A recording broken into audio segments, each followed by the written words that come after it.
पाचन क्रिया को ठीक रखिए।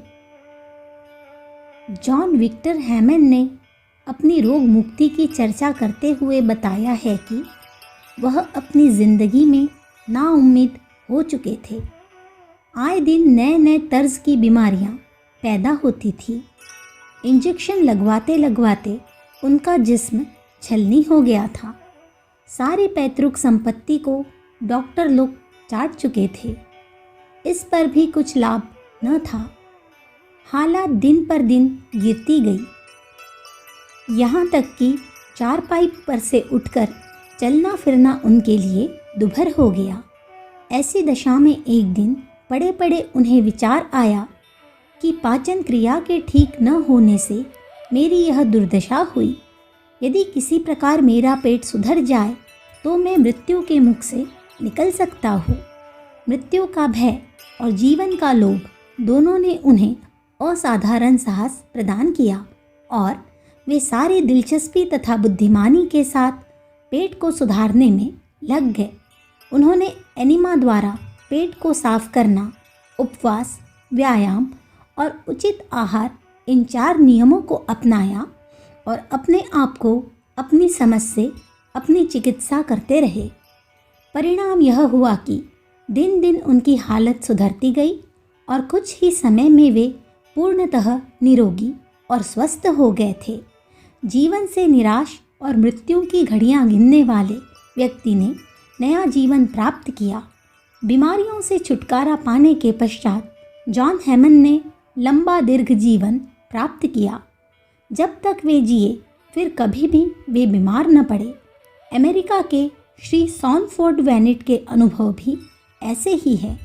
उनने भी पेट की पाचन क्रिया का सुधार करके 72 वर्ष की आयु में तरुण अवस्था जैसा अच्छा स्वास्थ्य प्राप्त किया था। अमेरिका का वर्तमान राष्ट्रपति रूजवेल्ट का स्वास्थ्य एक बार इतना बिगड़ गया था कि वे चलने फिरने से भी लाचार हो गए थे। हाथ पैरों ने उनका साथ देना छोड़ दिया था।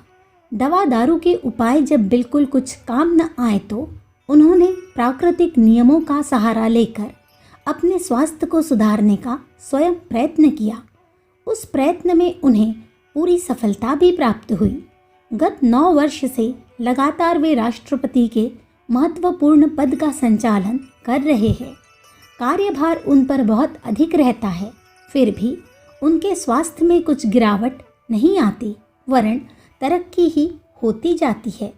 कहने का तात्पर्य यह है कि यदि प्रयत्न किया जाए तो शरीर को ऐसा बनाया जा सकता है कि वह रोग का घर न रहकर निरोगी और सतेज बन जावे। कमजोरी, निस्तेजता, दुर्बलता, गिरावट को दूर हटाया जाना सरल है, क्योंकि यह सब दोष प्रकृति के विरुद्ध आचरण करने के ऊपर अवलंबित है।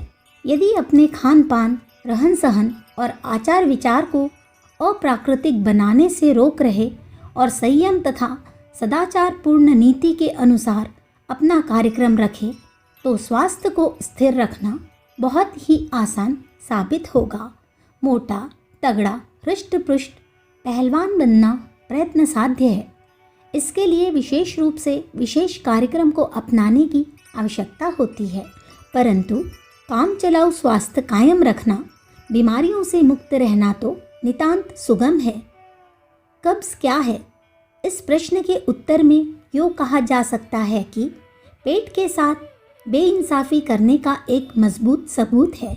जुल्म और बेइंसाफ़ी करने वाले अपराधियों को सरकार सजा देती है। कानून का शासन इसलिए कायम है कि कोई बलवान आदमी किसी कमज़ोर के साथ ज्यादती न करने पावे। ईश्वर के कानून भी ऐसे हैं। बेचारा पेट कुछ कह सुन नहीं सकता, इसलिए उसकी बेबसी का नाजायज़ फ़ायदा उठाकर आप उसके साथ बेइंसाफ़ी करें, शक्ति से अधिक काम उसके ऊपर ला दे तो बड़ी सरकार अदालत से, कुदरत की कचहरी से आपको सज़ा मिलेगी। इस सज़ा को ही बीमारी कहा जाता है। कुदरत की अदालत में झूठा इंसाफ नहीं होता। अगर आप प्राकृतिक नियमों को न तोड़े तो यह हो नहीं सकता है कि कोई बीमारी आपको सतावे। धर्मात्मा पुरुष को जेल, पुलिस या अदालत का कुछ डर नहीं होता। इसी प्रकार जो लोग अपना आहार विहार में धर्म का औचित्य का ध्यान रखते हैं उन्हें रोगों का शिकार नहीं बनना पड़ता। पेट का शरीर में प्रमुख स्थान है। यह इंजन है जिसमें सारे कारखाने को चलाने लायक ताकत बनती है। यदि इंजन ही खराब हो जाए तो कारखाने की दूसरी मशीनें अच्छी होने पर भी बेकार साबित होगी।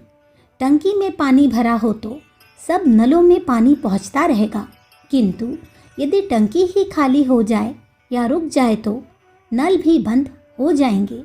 जिस प्रकार बिजली घर में तरह तरह के यंत्रों को चलाने और प्रकाश उत्पन्न करने की शक्ति पैदा होती है, उसी प्रकार पेट में पाचन क्रिया द्वारा रक्त की उत्पत्ति होती है और उस रक्त से देह का हर एक कलपुर्जा चलता है। यदि पेट में खराबी हो तो सारी देह खराब हो जाएगी। यदि पाचन क्रिया ठीक है तो सब कुछ ठीक रहेगा। इसलिए स्वास्थ्य को अच्छा रखने और बीमारियों से बचे रहने की जिनकी इच्छा है उन्हें भली प्रकार समझ लेना चाहिए कि उनकी इच्छा पूर्ति का सर्वोपरि सर्वप्रधान मार्ग यह है कि अपने पेट को ठीक रखे, पाचन क्रिया को सुव्यवस्थित रखने पर पूरा ध्यान दे। इस सच्चाई को समझ लेना और तदनुकूल आचरण करना स्वास्थ्य प्राप्त करने का राजपथ है। जब तक मनुष्य दवा दारू की ओर तकता है, खाद्य पदार्थों की फहरिस्त में अटकता है, तब तक समझना चाहिए कि वह वास्तविकता से दूर है। जब पेट की सफाई और सुव्यवस्था पर ध्यान दिया जाने लगे तब समझना चाहिए कि ठीक रास्ता मिल गया, दरवाजे की कुंजी को प्राप्त कर लिया। स्मरण रखिए, आरोग्य का घर पेट है। अखंड ज्योति, जुलाई सन 1944, पृष्ठ संख्या 11-12। विचार क्रांति दूत यूट्यूब चैनल को सब्सक्राइब करें एवं अगले वीडियोस प्राप्त करने के लिए बेल आइकन दबाएं। धन्यवाद।